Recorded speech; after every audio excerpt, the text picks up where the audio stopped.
A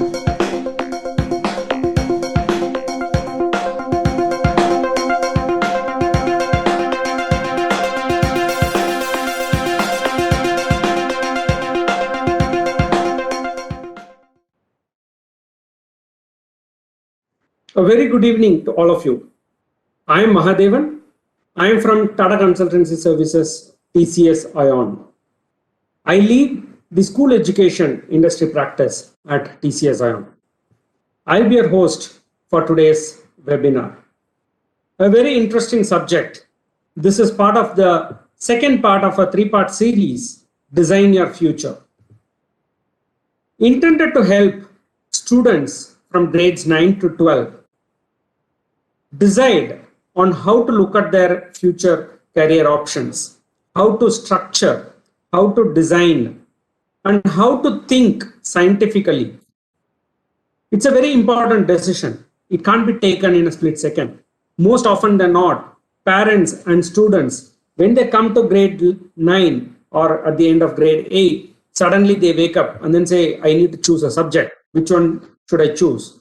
Oh, I got 95 in math, so I think I should be choosing math as a subject. But choosing a career, choosing a subject stream, choosing the line we want to pursue is more than just marks. It's very important to have a passion for it. It's very important to have a love of it.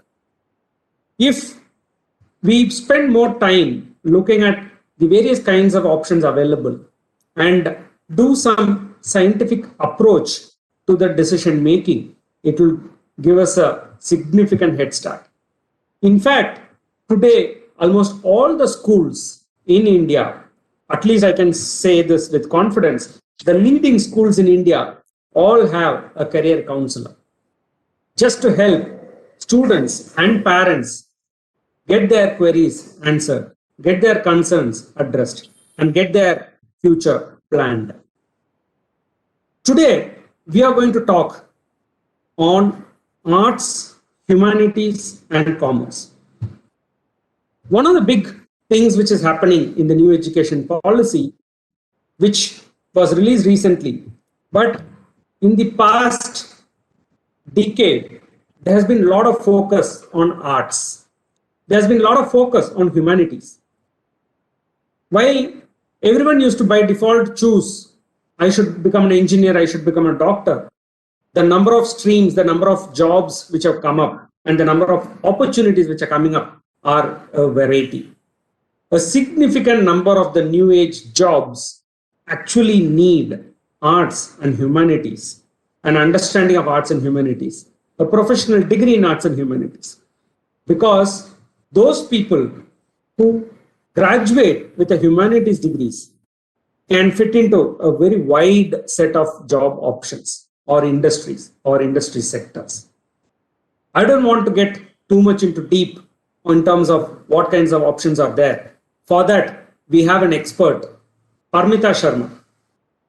Ms. Parmita Sharma is from our partner company called iDream Career. iDream Career has reached over 73,000 schools across 9 states, touching 15 million students till date. They track more than 570 different career options available, vocational or professional. And they work with the government, with large corporates, and also some of the large school brands. Not just with school brands or corporates and government in India, they work with UNDP, they work with UNICEF. They have been working for the last few years to really help provide quality career guidance to students. So a lot of you will be eager to watch what is going to unfold today and what Parmita is going to help you all understand. So let me do a quick introduction about Parmita. Parmita is from iDream Careers, the partner company which I just introduced. She is an experienced career counselor and a mentor trainer with a demonstrated history of working in the school education industry. In fact, she brings an eclectic mix of her experience and reading when she counsels her students.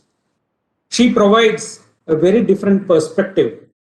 Many times, something which will open up our minds based on the experience, and not just experience, but also looking at data.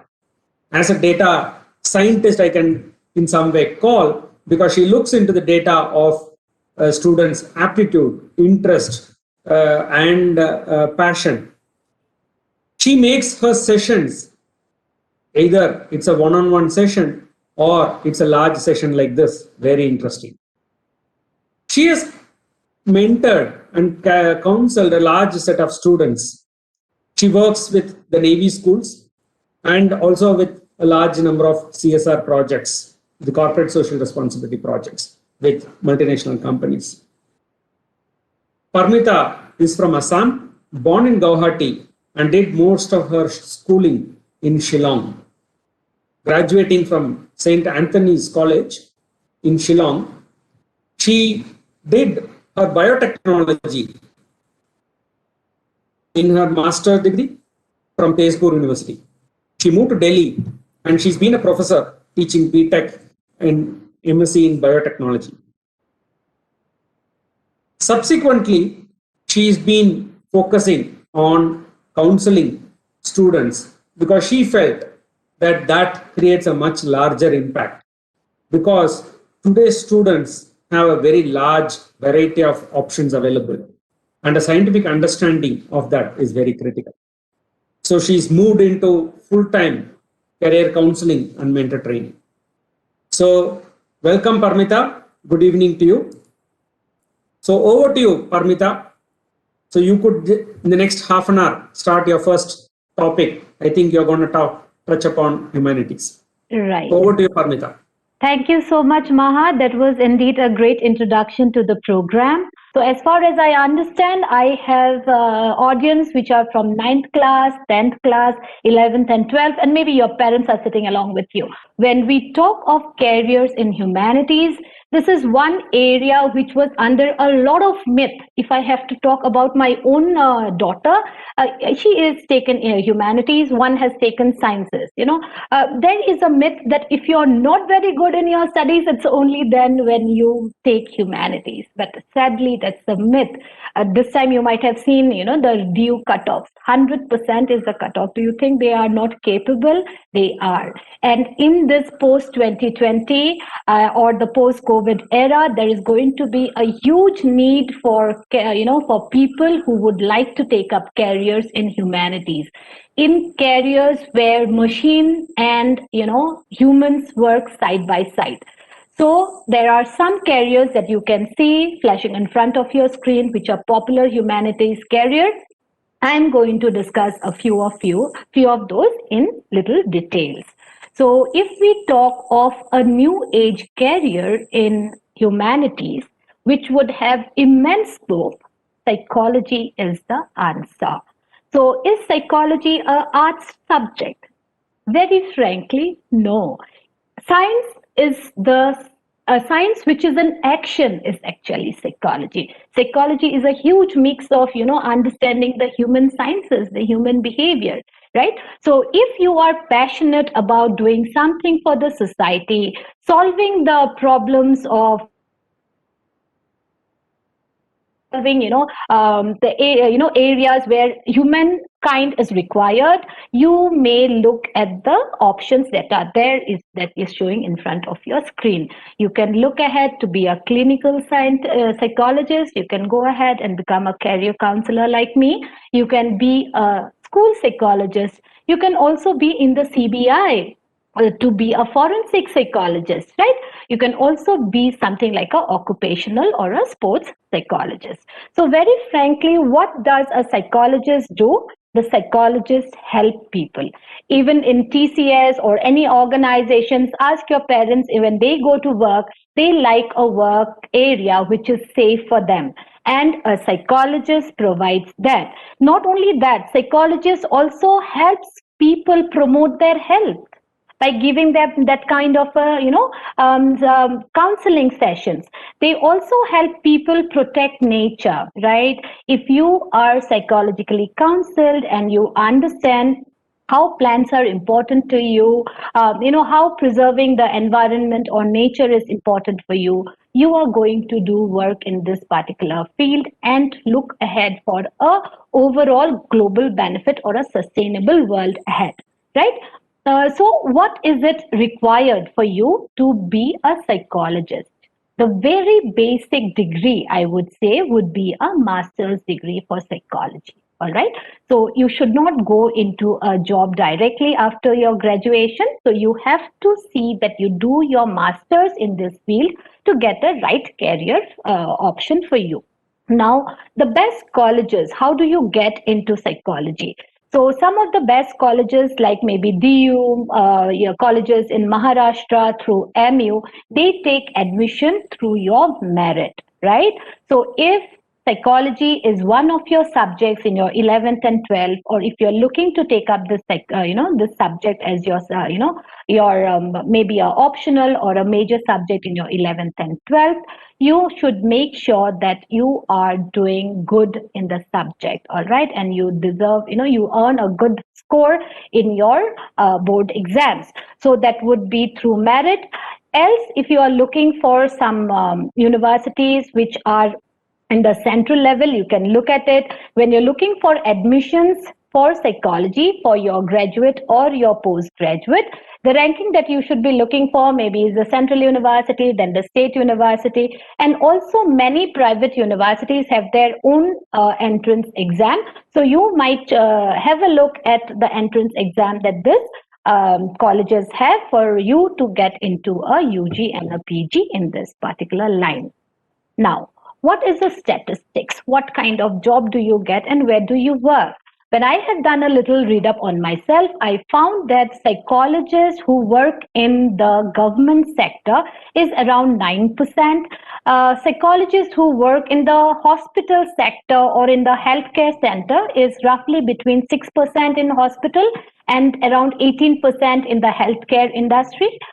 The maximum chunk goes to those people who are working as psychologists or as a career psychologist or a career counselor in school. So this percentage is around 24, and maximum psychologists, they work on a freelance basis or they are self-employed having their own consultation.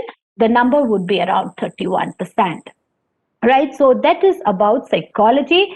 Certain tips and tricks I told you. If you are looking for getting into very good institutes in, maybe Delhi, you are looking for getting into LSR, if you're looking for getting into the Indian Institute of Psychology and Research, Bangalore, or maybe if you are from Mumbai, Sophia is the best college for women in Mumbai for psychology.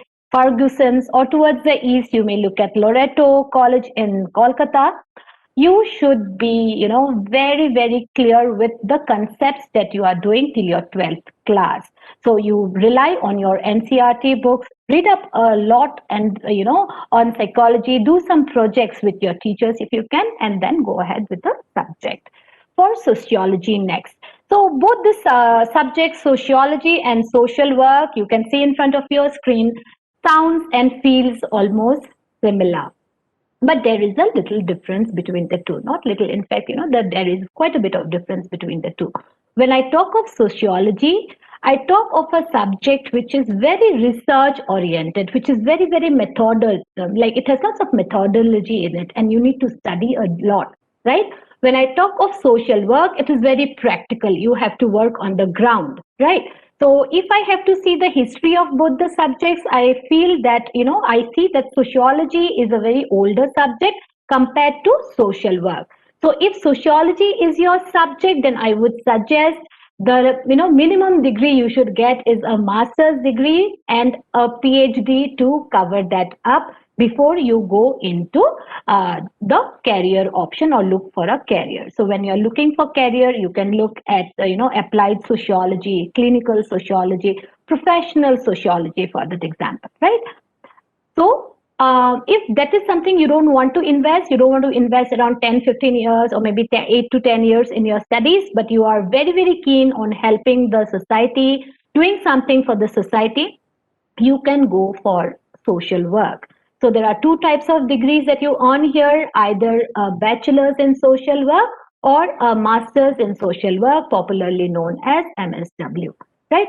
So when you do this, it is again a practical based career. So you might not expect sitting in a AC cabin and working when you're a social worker. You have to get down to the ground and work, right? So if that is something that you're looking for, definitely this is one so area in humanities which you can look for. Some of the renowned institutes for social sciences would be Tata Institute of Social Sciences. We have Delhi School of Social Work. We have College of Social Work for Nirmala Niketan, which is in Mumbai. We have Xavier's Institute of Labor Relationship, which is again at Mumbai. Towards Madras, we have Madras School of Social Work. And if you're towards the west, we have Institute of Rural Management, which is in Gujarat, right? So you can go into it. If you want to go for private colleges, Christ Bangalore, Loyola, right? These are few institutes you can look at if you're looking for a major in social work. Again, a small quick difference. Sociology, since it's a PhD degree, the earning would be more if you're going for sociology. If you're looking for social work, you will get a placement very quickly. Maybe your initial earning is not so much, but as and when you climb up the ladder, your earnings would be definitely better, right? And what would be the tips and tricks? I told you I'll be sharing some tips and tricks for every subject. If sociology is your subject, I would suggest please read up newsletters in this area.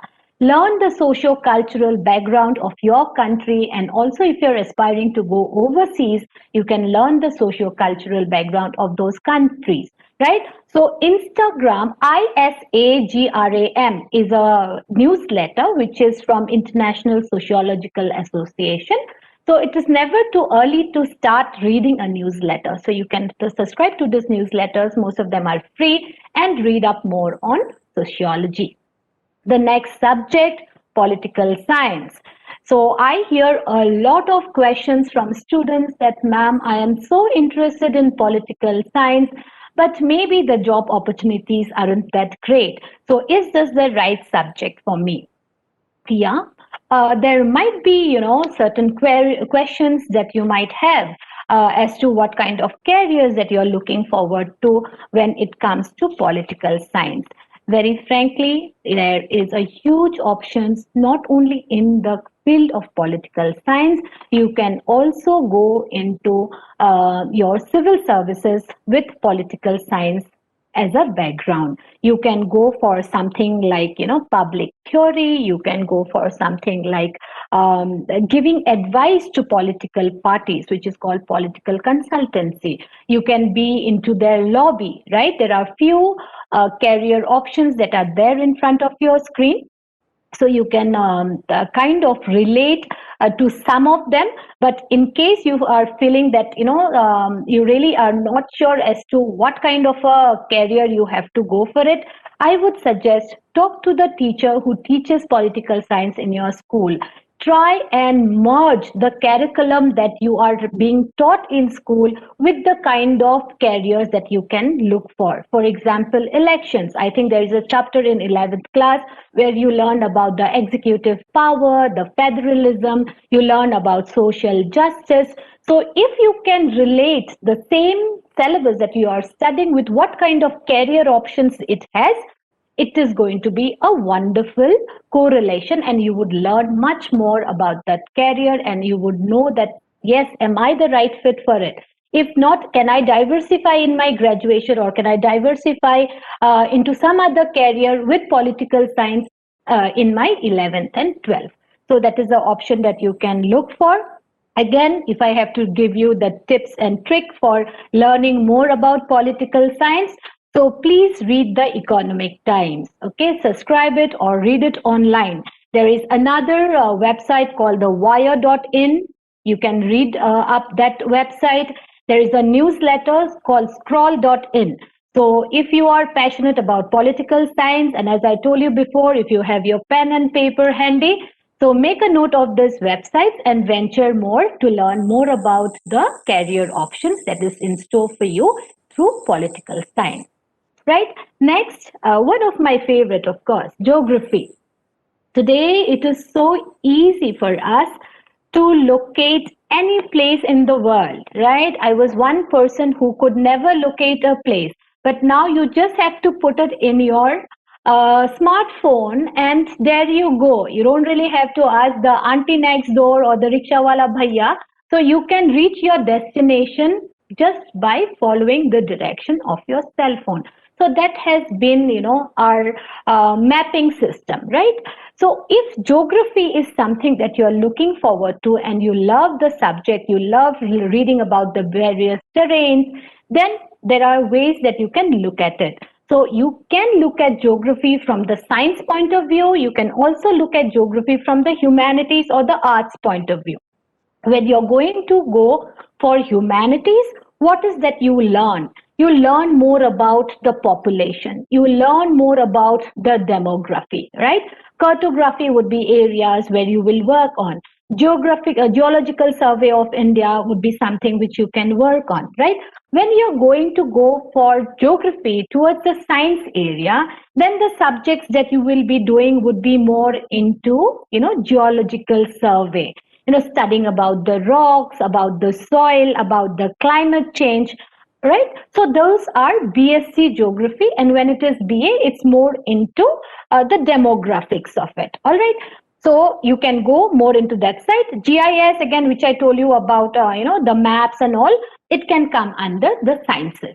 So as a geography student, I have seen many students during their graduation, they take up a lot of freelance work for surveys, right? They do a lot of survey for the government or the non-government organizations, and they start working right from their graduation.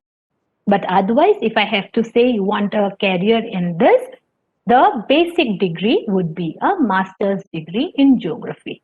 If you're looking ahead to do your PhD and work as a geoscientist, then the only option is to complete your PhD in the same level in the area of your specialization, to be a geographer, to be a geoscientist, or to be a geoinformatics, right? Or to be something, doing something in the area of GIS. I am running a short of time because I was planning to finish it by 4:30, but never mind. If you are enjoying, I think you will not take account into the time, right? But I would like to address few more areas in humanities, which is very popular.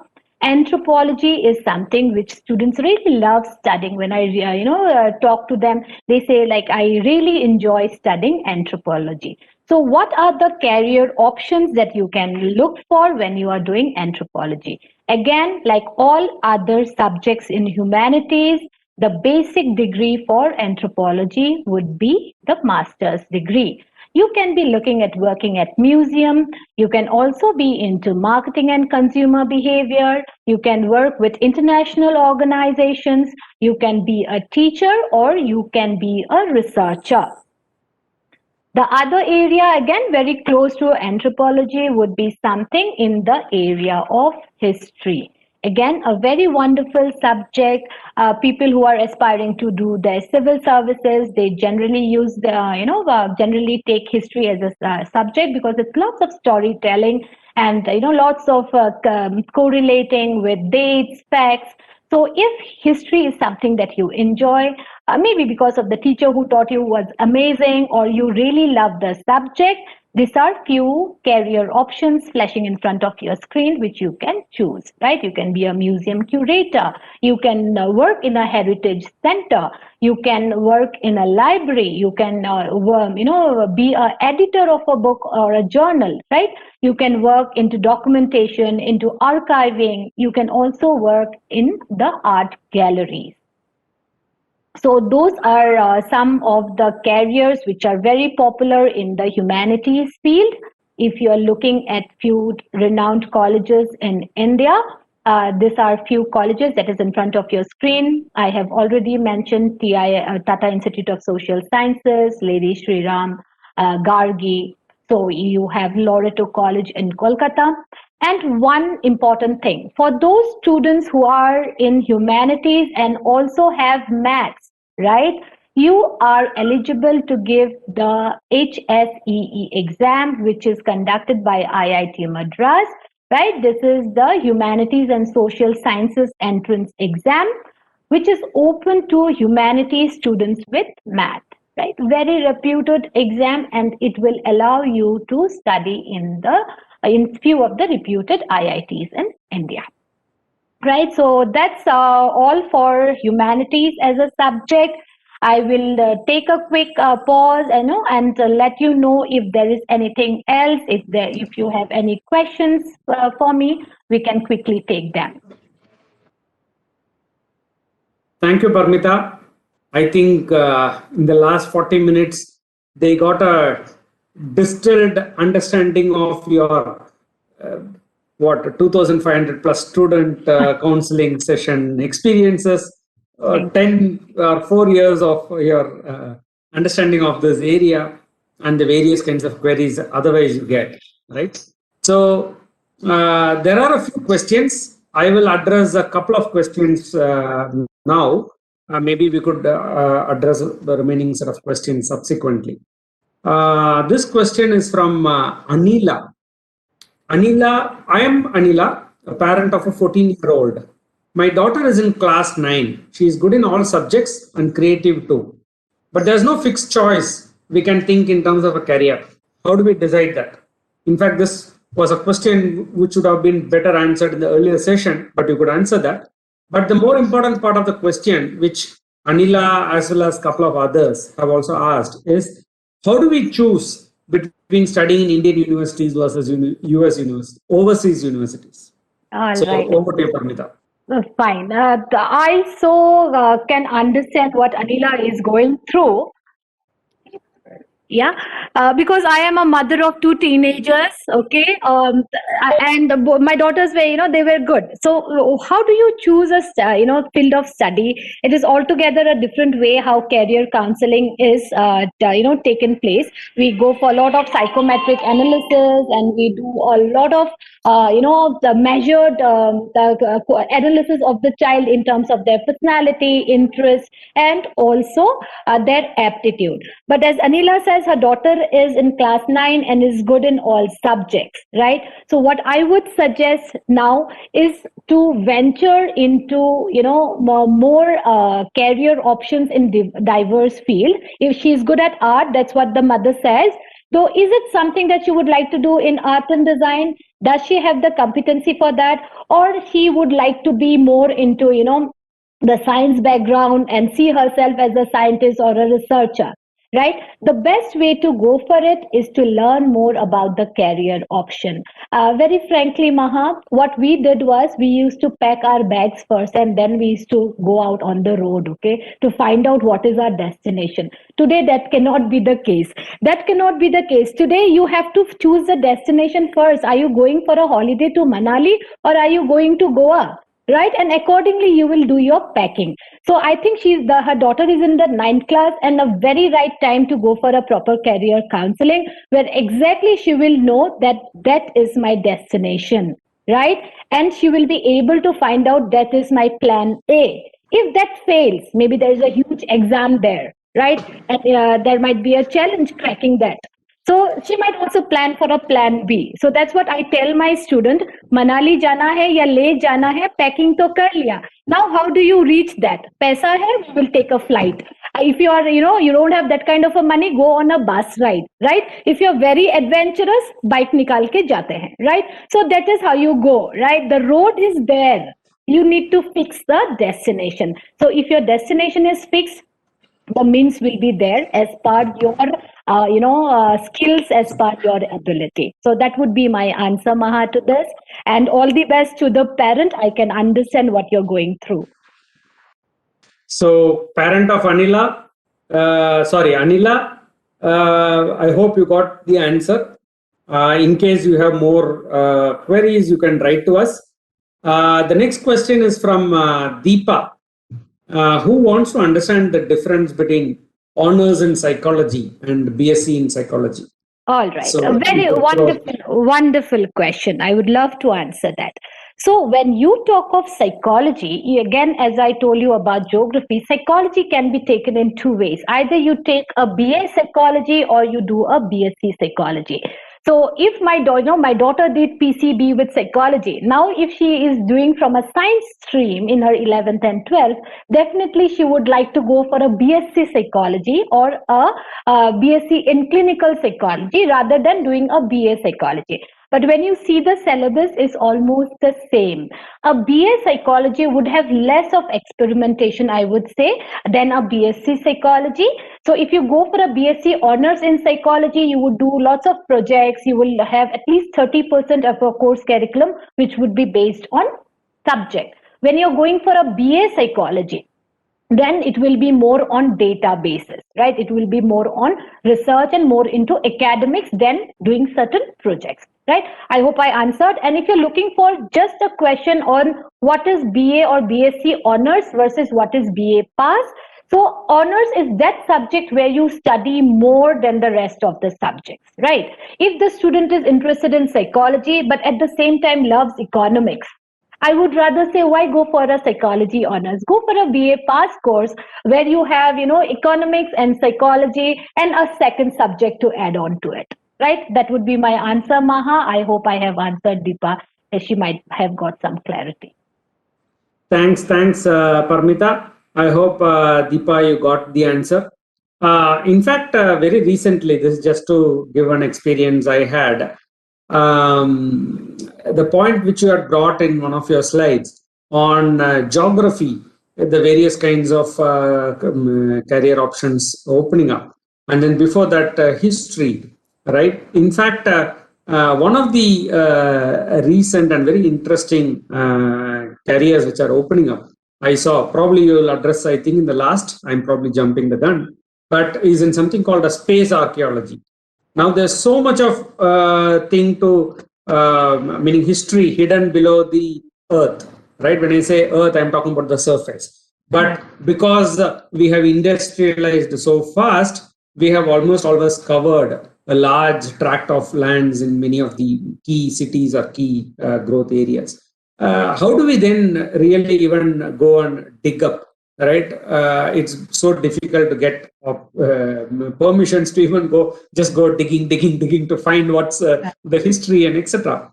But that's where space archaeology came into picture. There they used technology to take pictures right from the sky, and then they split those pictures, understood the terrain, understood what's underneath, and then based on wherever they felt that there is something, they started. But this opened up a very new field. So this is for history students, for geography students, for archaeology students, and for technology students. Absolutely. So I think that kind of a combination you might cover in the last. So thank you, Parmita, for that very interesting session. So thank you, everyone. There are quite a few questions which came up. There are questions on IAS. There are questions on fashion designing. There are questions on entrepreneurship. But I think quite a few of those questions I didn't ask because as and when the questions were coming, you are answering those or you are addressing those. So there are quite a few other questions are also there. So thank you, audience, for the time spent. Hope the time spent was useful. We wish you all a very happy and fulfilling career. Thanks, Parmita. Thank you to everyone. And thank you. Best wishes to all of you. Good day. My pleasure. Yeah, it was. Thank you to TCS for having me here. Thank you. Good luck to all. Happy evening. Bye-bye.